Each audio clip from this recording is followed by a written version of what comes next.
comme les humains. Vrai ou faux? Donc ta vie est bizarre. Et il faut accepter que ta vie soit bizarre. Si tu veux avoir une vie normale, dans ce cas-là, tu n'es plus dans le plan de Dieu. Amen. Si tu veux être dans le plan de Dieu, exécuter le plan de Dieu, ta vie ne peut pas être normale. C'est pas normal, c'est pas possible. Amen. Parce que Dieu ne compose pas avec des gens qui ont une vie comment? Normale. Dieu même est bizarre, l'homme ne peut pas le comprendre. Et quand il commence à opérer ta vie, on ne peut pas te comprendre. Toi-même, tu ne te comprends même pas. À plus forte raison les autres. Amen. Toi-même, tu regardes ta vie, tu dis, ah, ma vie est bizarre. Pourquoi tout le monde pouvait facile, pouvait marcher, pouvait bien, mais pourquoi pour moi est bizarre comme ça? Ils naissent dans des familles bien, on s'occupe bien d'eux, ils ont un papa qui s'occupe d'eux, on arrive à les scolariser, on arrive à faire tout, ils ne manquent de rien, mais pourquoi pour moi est bizarre? Pour toi est bizarre parce que tes fondements sont divers. Amen. Non, n'est-ce pas si tu as compris ce que je dis? Parce que tes fondements ne sont pas des fondements ordinaires. Ta vie n'est pas fondée tu n'es pas rangé dans le lot des humains, mais tu es rangé dans le lot des divins. Oh, alléluia. Et la divinité s'exprime en toi. La divinité agit en toi. La puissance agit en toi. Dieu t'utilise pour un but. Amen. Il opère en toi pour un but. Il agit en toi pour un but. Donc tu ne saurais être normal. Amen. Tu ne saurais être normal. Parce que tu n'es pas normal. Amen. On dit c'est en ce moment où tout le monde s'attendait à ce que Moïse soit exécuté. C'est à ce moment que la fille de Pharaon va venir le recueillir pour aller chez elle. Et aller s'occuper de lui. Et je continue la lecture pour aller vite. Et quand il eut été exposé, la fille de Pharaon le recueillit et l'éleva comme son fils.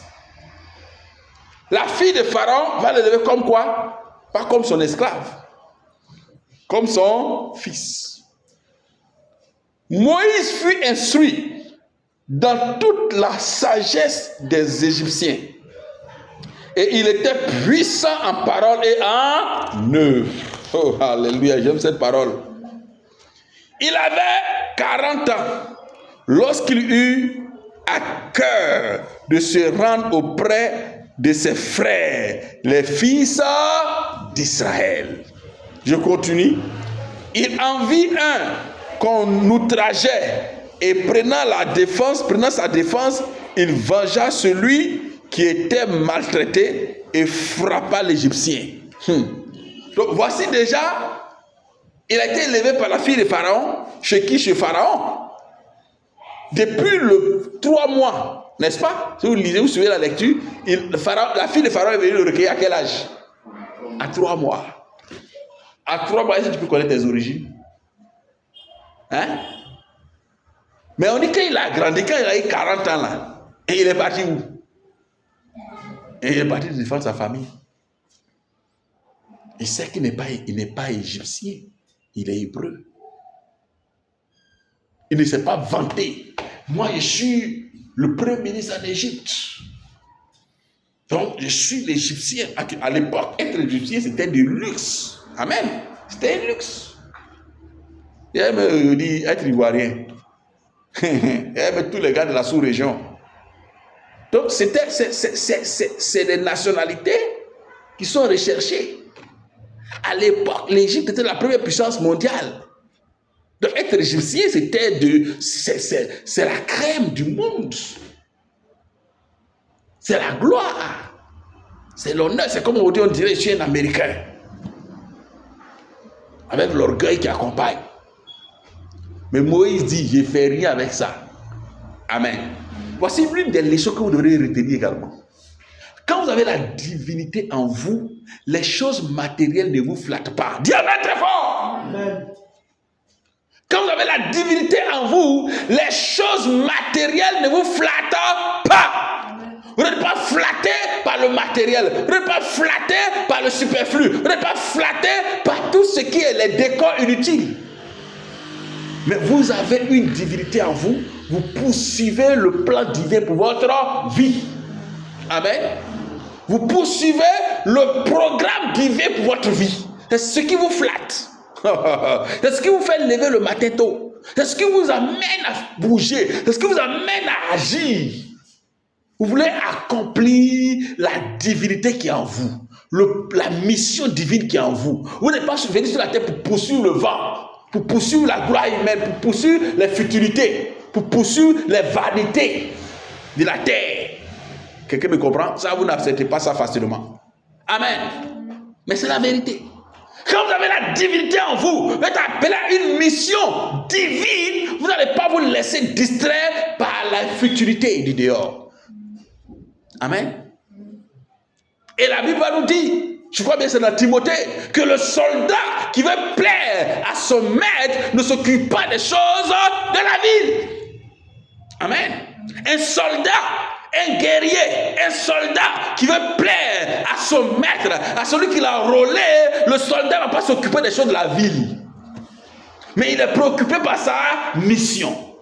Préoccupé par sa mission. Quelle est ta mission? Voici la vraie question. Il y a d'autres qui ne savent même pas qu'ils sont en mission sur la terre. Pour la gloire de Dieu. Ils croient qu'ils sont venus sur la terre pour leur propre gloire. Pour le matu vu. Il faut que je construise au village pour qu'on sache que moi je suis là. Amen. Voici d'autres les missions. Ils vont se battre sur la terre, les micmacs, voler, tricher, faire tout pour qu'il ait un nom au village. Laisse-moi rire. Vanité de vanité, tout est vanité. Mais quand vous savez, vous avez une mission divine, vous ne construisez pas des maisons physiques, mais vous construisez des maisons divines. Vous bâtissez dans la vie des autres. Amen. Vous investissez dans la vie des autres.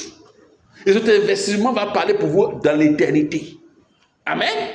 Cet investissement parlera pour vous dans l'éternité. Alléluia.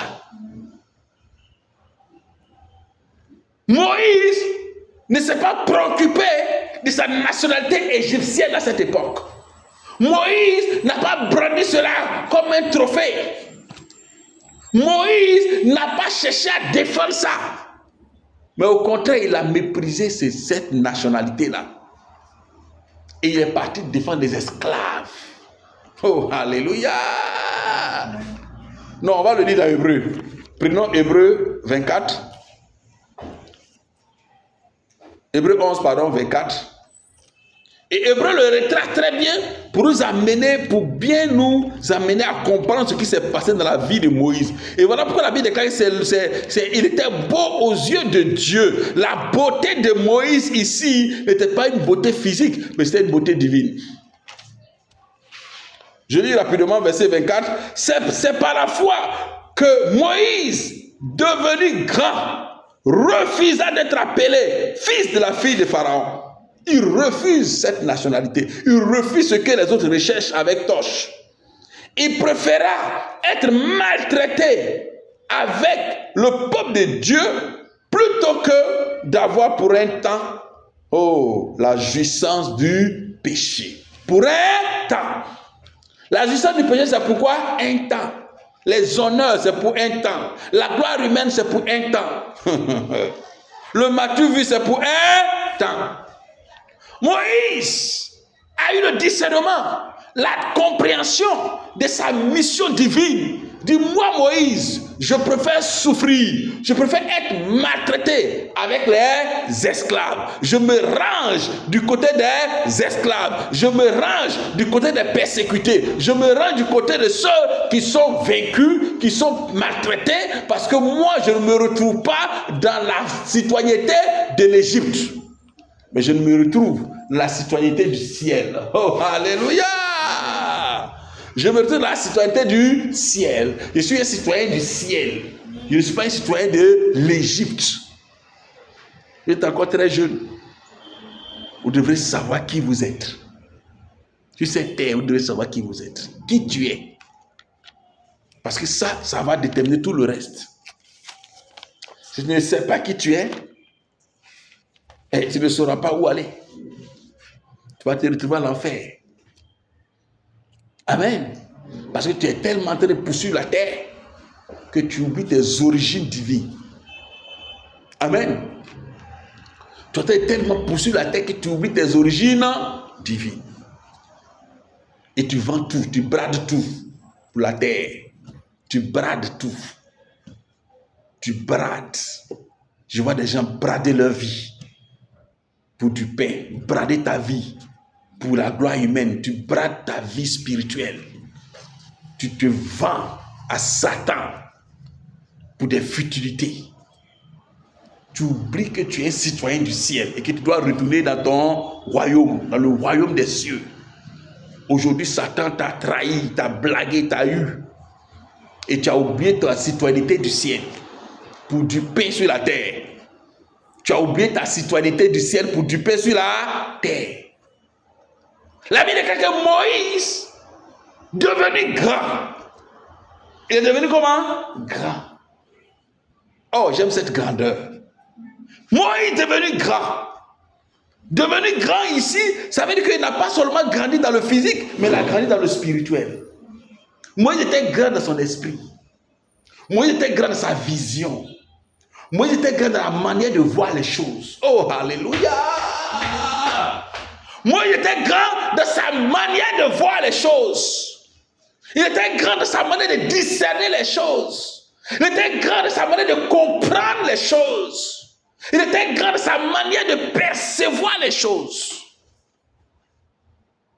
Est-ce qu'aujourd'hui on peut dire que tu es grand? Ah oui, on est grand quand on a un grand poste. On est grand quand on a une grande renommée. On est grand quand... Mais écoute-moi, Moïse, sa grandeur de Moïse résidait dans la perception des choses spirituelles. Amen. Devenu grand. Devenu grand. Il a préféré être maltraité avec le peuple de Dieu plutôt que de jouir pour un temps. Parce qu'il y a un mot qui va conduire beaucoup de personnes à l'enfer. On veut jouir les plaisirs du monde. On veut jouir les plaisirs de la terre. On veut jouir. Et ça, c'est le mobile de tous nos actes, de toutes nos manières de faire. Il faut que. Mon frère, ton il faut que va t'amener où? Ton il faut que va te terminer où? Aujourd'hui, ce genre d'évangile, on n'en sert plus. Amen. Mais laissez-moi vous dire, la trompette va sonner un matin. Ça va nous surprendre tous. Et la trompette va sonner au moment où tu ne t'attends même pas. Et la réalité de la vie sera devant toi. En ce moment, tous tes bluffs là, c'est fini. Hein? Les bluffs, c'est fini. Amen. Et si par malheur pour toi, tu n'as pas été enlevé, c'est à ce moment que tu vas comprendre que tu as investi ta vie dans la futilité. Vanité de vanité, tout est vanité. Devenu grand, il a préféré être maltraité plutôt que de jouir. Voici deux mots. Regardez l'opposé. C'est-à-dire que, voici, on dit la gloire. Et puis on dit la maltraitance. Moïse dit, moi, maltraitance, si c'est pour avec Dieu, là, je suis d'accord. Mais la gloire sans Dieu, je ne suis pas dans ça. Dis avec moi, la gloire sans Dieu, je ne suis pas dans ça. Amen. Je ne peux pas accepter une gloire sans Dieu. Et je vous ai dit ça la dernière fois, je préfère être à la morgue avec Dieu que d'être à l'hôtel Ivoire sans Dieu. Alléluia. Mourir avec Dieu vaut mieux que vivre sans Dieu. Dis amen très fort. Amen. Là, c'est la devise des élus du royaume. Mais la devise des humains, des mortels, des charnels, des païens, des sans-dieux, ceux qui n'ont pas la marque de Dieu en eux, c'est la terre. Et rien que la terre. Amen. Quand quelqu'un vit, par sa manière de vivre, tu connais ses origines. Vrai ou faux? Sa manière de parler, sa manière d'apprécier l'argent, sa manière de chercher l'argent, tu peux discerner que lui là, il n'est pas du royaume. Il n'a pas la marque du royaume en lui. il est un terrestre. Il est poussière. Il va retourner à la poussière. Mais puis, son âme va être damnée pour l'éternité à l'enfer. Parce que dans ses actes, on ne sent pas qu'il cherche le royaume. Amen. On sent plutôt qu'il vit pour la terre. Je vous exhorte, je vous conjure par les compassions de Christ, recherchez le royaume. Moïse a compris ces choses. Et je lis au verset 25, il préféra être maltraité avec le peuple de Dieu plutôt que d'avoir pour un temps la jouissance du péché. Verset 26, il regarda l'opprobre de Christ comme une richesse très grande que les trésors de l'Égypte, car il avait les yeux fixés sur la rémunération. Oh, alléluia! Il avait les yeux fixés sur la rémunération. Il a vu les choses, il a vu au point où il a préféré l'opprobre de Christ. Et voilà pourquoi il dit Moïse est un homme de vision. Combien de mille ans avant Jésus-Christ? Mais la Bible nous dit ici que divinement, qu'il avait un esprit tellement développé, il avait une communion à Dieu pas possible, au point où il a pu discerner l'opprobre de Christ. Au point où il a pu discerner que voici où va le monde. Aujourd'hui, les gens ne voient même pas le bout de leur nez. Moïse, à son époque, a pu comprendre que voici où va le monde. Voici l'orientation du monde. La finalité du monde. Moïse a pu percevoir Christ, qui est l'opprobre du monde, mais la gloire de ceux qui encore croient. Oh, alléluia! Le salut de quiconque croit. Et il dit, je préfère cet opprobre. Je préfère cette honte avec Dieu. Je préfère la honte avec Dieu. Je préfère l'humiliation avec Dieu que la gloire sans Dieu. Alléluia. Aujourd'hui, beaucoup préfèrent l'argent. Hein? Ah non, on prête des évangiles, mais tu te demandes mais où ça vient même. Ça, c'est l'évangile de Satan. Ça vient tout droit des loges maçonniques. Où on préfère l'argent à Dieu. On préfère l'argent à la présence de Dieu. Et on est prêt à tout brader pourvu qu'on ait l'argent. Ça, c'est l'évangile de Satan. Ça vient des loges maçonniques. C'est les francs-maçons qui conçoivent ces genres d'évangile. Ils ont leur pasteur qui prêche. Donc quand tu écoutes, tu te dis, mais où est le royaume dans tout ça? Où est la part de Dieu dans tout ça? On bombarde ton ego, on bombarde ton ego, on bombarde ton ego. Sur la terre, là, tu dois tout avoir, tu dois tout gagner, tu dois tout. Mais et le ciel? Même au détriment du ciel, tu dois tout gagner. Ça, c'est que l'évangile. Amen. Je nous invite, comme Moïse, à avoir le discernement. Comme Moïse a percé de loin. Amen. À voir de loin, à regarder, à avoir une vision des choses à venir. Je ne serai plus là. Si j'ai trop vécu encore, peut-être, trop, peut-être c'est 40 ans. Amen. On dit non, ça c'est les robustes. 50 ans, c'est que c'est robuste. Si j'ai trop duré encore sur la terre, si j'ai dit trop duré, comment sur la terre, 50 ans. En fonction de mon âge de maintenant. N'est-ce pas? Hein? N'accepte pas ça. Ma fille dit, elle n'est pas prête pour ça. Ah, mais c'est la vérité, donc elle est partie. Mais, ce qui est important, est-ce que je vois? Qu'est-ce que je vois dans l'éternité? Ou bien ma vie va se limiter à une tombe. On va mettre 1978 et puis 1900X. Et puis c'est fini là. On va dire c'est une réalisation sur la terre. Et la poussière retourne à la poussière.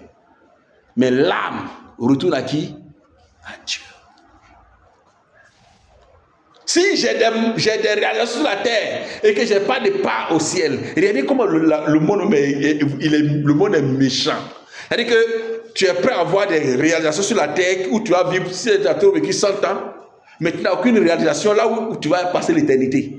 Tu as beaucoup de maisons sur la terre, beaucoup de villages sur la terre, beaucoup de réalisations sur la terre où tu as passé seulement 100 ans. Maintenant, là où tu as passé l'éternité, tu n'as aucune réalisation là-bas.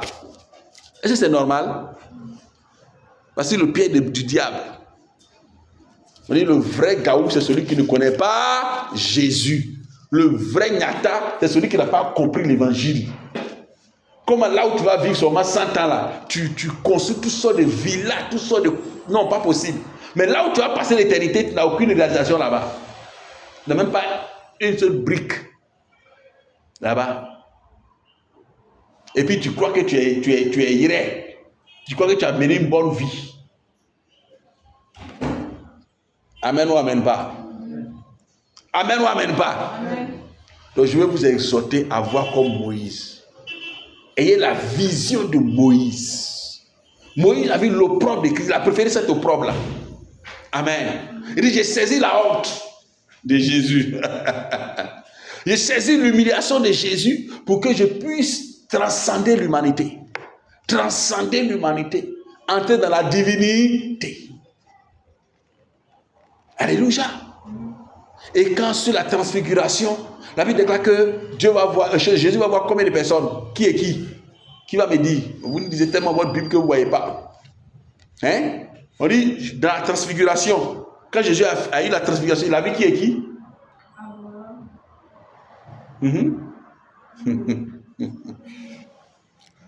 Élie et Moïse. Oh, alléluia.